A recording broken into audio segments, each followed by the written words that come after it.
Hello, everyone, and welcome to our second episode of Substance Suicide. So, this time it's 500, which means 500 days of Kim Grocott here being sober. I'm Angela Cripps, the MD of the Recruiting Gym. We've got guests that will be coming in and out today, where we'll talk about substance abuse and also trigger warning suicide. We're not going to be talking about suicide for at least half an hour. So you're okay if that is going to be an issue for you.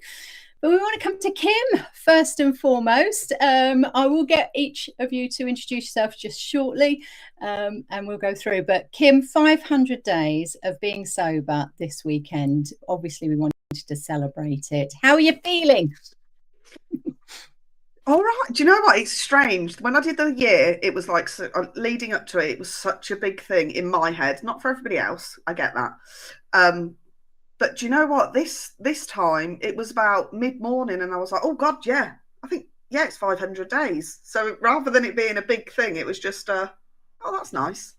Oh, which I guess is even better. Part of your life now, isn't it? Yeah, it's just part of that. So that's the reason why we did this, because of Kim, and to give her that motivation to get to the year and then the 500. I'm guessing now that motivation would probably isn't needed. It's just part of what you do, isn't it? Welcome, Jim. We're just about to do some introductions, so you could just relax for a second. Let's go to Lewis first of all. Lewis, if you could tell us who you are and what you do.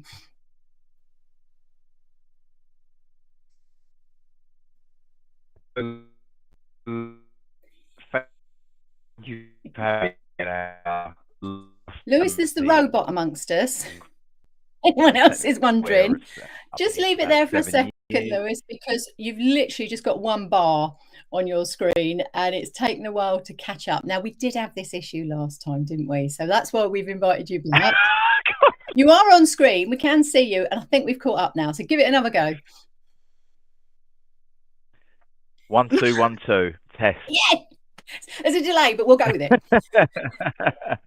So I'm a business development director at Total Jobs. I've been here about 7 years. I had technical issues last time. Hopefully not again. One of the things I'll touch upon today as part of this is neurodiversity, which has got a lot associated with this. I was diagnosed when I was 9. And at the moment I do a lot of things from a support perspective with people, not just in my company, family, friends, and so on. And yeah, looking forward to telling my story and celebrating all the great people in this room. And handing the mic over back to you, Angela, without any delay. Perfect, we got there. That's brilliant. Okay, Lara, if you want to do a short intro of yourself.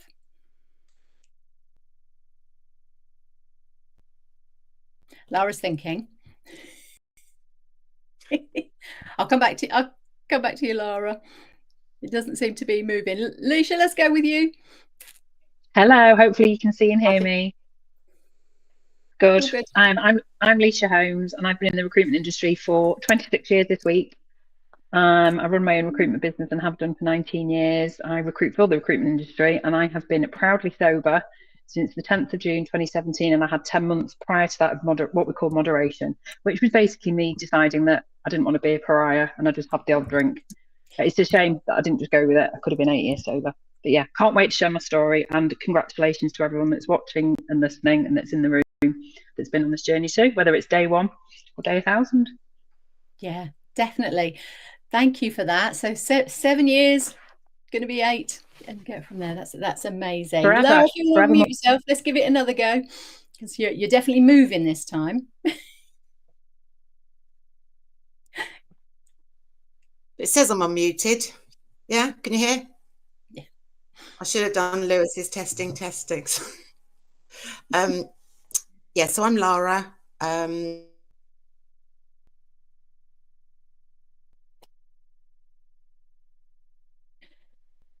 to be one of those days, everyone. Sorry, Lara, we've lost you again. We'll come back. Jim, go for it. Let's see if we can find out a little bit more about you. Hello. Yay. Absolutely delighted to be here. So first of all, I'm Jim Holland, co-founder of Karma. I'm Kim's #1 fan. I've been invited to this group by Kim. Portsmouth. Sorry. Sorry, Lara, if you just want to pause for a second. We're just getting Jim at the moment because you're frozen a little bit. And I'm the co-founder of a company called Karma. Karma is short for Carbon Karma, and we make social value easy and accessible for businesses and consumers to access, and environmental impact. And we do that through employing veterans and service leavers in the UK, providing them with positive pathways to employment through nature-based tasks. I'm ex-Royal Navy, did 13 years in what was Her Majesty's Royal Navy. It's now His Majesty's Royal Navy. God bless Queen Elizabeth. And delighted to be here, and hopefully get a chance to share my story about all the good fun that I had in the Royal Navy, and then buying a pub when I left the Navy, and the scrapes I've been in since. But I've not had a drink since the 5th of January 2022, so nearly 3 years now. Yay. Fantastic. Where's the accent from, Jim? So I live in Newbury. That is not West a Newbury Berkshire. accent. No, I'm from Barnsley in South Yorkshire, and I maintain the best decision I ever made was leaving Barnsley when I was 17. Oh, okay. So just the company name again for those without a Barnsley ear. Karma. It's Karma with a C, and it's short for Carbon Karma. Carbon Karma. That was it. Lovely. Thank you. Lara, we're coming again. Third time lucky. So, can you hear me? No. Yes. Yes, you can. Keep going this time. We're just going to go with it. Okay. So Hampshire and Isle of Wight speak their name quilt. Let's get talking about suicide events in Portsmouth. And I've just got the Baton of Hope lead for Portsmouth. Fantastic. Oh, we're going to hear loads more about that. Fingers crossed. And we get from there. So Rebecca, last but not least. Hi, everyone. So I'm Rebecca Shannon, founder and owner of Compliment Coaching. So I work as a leadership coach for people in and out of the recruitment industry. I do a lot of work with the recruiting team with Angela. I celebrated my 28 years in recruitment last year, Lysha. So last week, rather. And I have been super sober for 5.5 years now. And whilst I don't specialise in supporting people with that, obviously, as that's my lived experience, I have supported a number of clients as part of our work to become sober and to choose themselves over a different lifestyle. So here to celebrate that for everyone who's here, especially for Kim, who's doing so brilliantly, and just see if we can inspire other people to make positive choices in their life, which I see as I always say, my choice to choose me was the easiest choice I made. It just took me about 30 years to make it. So if we can encourage anyone to make it earlier, then that would really light up my heart. Yeah, it seems to be the theme from a lot of people saying, I wish I did it earlier. But I guess there's got to be a right time for you. It's got to be that occasion where something happens. And whether it is total abstinence or what did you call it, Lysha, where you had that 10 months? What was that? I call it moderation. I had from I think it was the August bank holiday 2016 till I said that's it, I'm done. I think I had about 6 drinks. Yeah. So moderation. And again, that may be right for you, and it may be that situation. So Lewis, we are coming to you first, and then luckily I'm going to Lara. We're going to try and get your stories while the tech is still working. So share with us why you wanted to come on here in the first place. I think it all started really last year for me. I was married in the June of 2023 to beautiful wife Jade, who I'm massively punching with. And after the wedding, I went on a little bit of a spiral. And when I say a little bit, it was something I'd never experienced in my life before. With ADHD, obviously the highs and the lows are they're either very, very high or you're very, very low. And I can tell you firsthand, in my office this morning, I've been bouncing off the walls and everyone's like, I just want to go sleep right now at our desk. So the wedding for me, marrying the love of my life with my 3 beautiful children there, was like the pinnacle. It was the moment that I'd wanted for all of my life, right? After that, it felt like, right, we're back to normality now. And I enjoyed that day so much, and I held on to it, that it sort of affected me in the sense of I didn't know where to turn for an endorphin or a good feeling. And ultimately, for me, it was having a drink. But I was not just drinking a few beers. I was basically acting like I was back in my early 20s. So the full works, and to a point where, I do 2-3 bottles of red wine one night, and then started putting on weight, hand in hand. It just basically plus goes into depression. And trigger warning, I won't spell it out too much, but I went through that. I've sort of owned it now, and I've reminded myself that my kids, my wife, my friends, my family are most important, and it's scared the life out of me, because it's definitely not what I want. I love life, and I'm so lucky to have the life I've got, but it's like an illness or a disease in your brain that you can't get rid of. And especially, and again, I don't mean to use the neurodiversity card again, but anyone that's neurodivergent, the percentages are huge. And I find it so tough. Even during this session today, I'll be moving or touching, or and it scared. Going back to it, it just scared the absolute life out of me. So now I drink sort of, I'm going to sound really cheesy now, I drink the Pilsner 0 alcohol beers out of Aldi.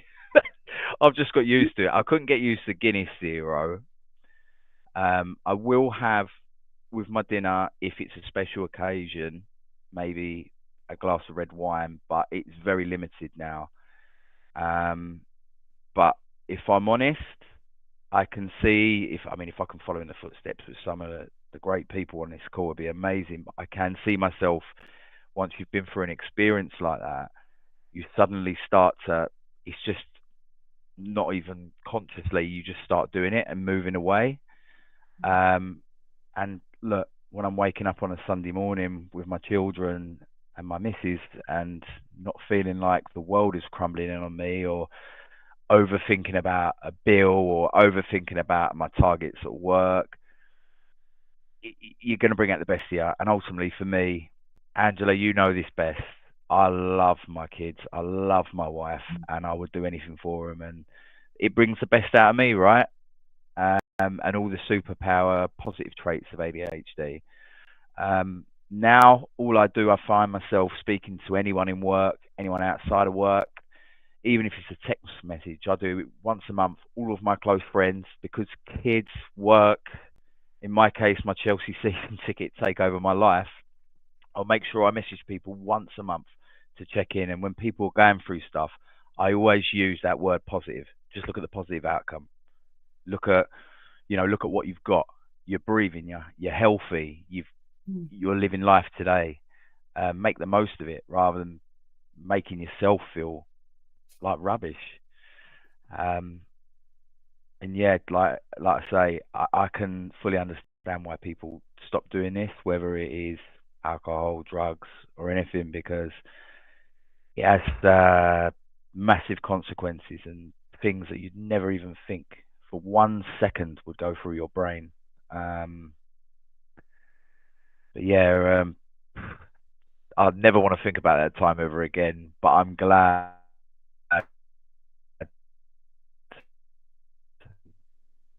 We nearly made it. Yeah, I think we've pretty much got there, Lewis. But yeah, it's gone robotic again.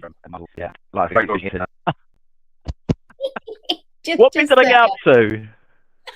No, that was perfect, and you can see that realization of the impact that it had on, I mean, your wife, after marrying you, must have thought, what's going on here? What is this? This isn't who I married 2 months ago. So just to give you an update on that. So now I go personally to therapy. I have a therapist that I see every other Friday. She's lovely. I'm sure she needs a couple of paracetamol after seeing me talking to her for an hour, bouncing off the walls. But then in the same sense, it was hard on my wife. And, you know, so quickly, and even ourselves, we went through some therapy to get through it because it was so tough. But again, this is why I married Jay, because it built up strength, and I support her with her own anxieties and things that she goes through, and it's all about teamwork. But yeah, it was. I mean, yeah, I feel sorry for her marrying me at that point. Well, she obviously loves you lots, and to go through it and out the other side and to see the better you. So, Lara, I want to bring you in here because the work that you do, was there some things in there that resonated? Yeah, I mean, definitely, it's all the sort of connection and checking in on people. Forgot to say, also run a community cafe that we set up before lockdown.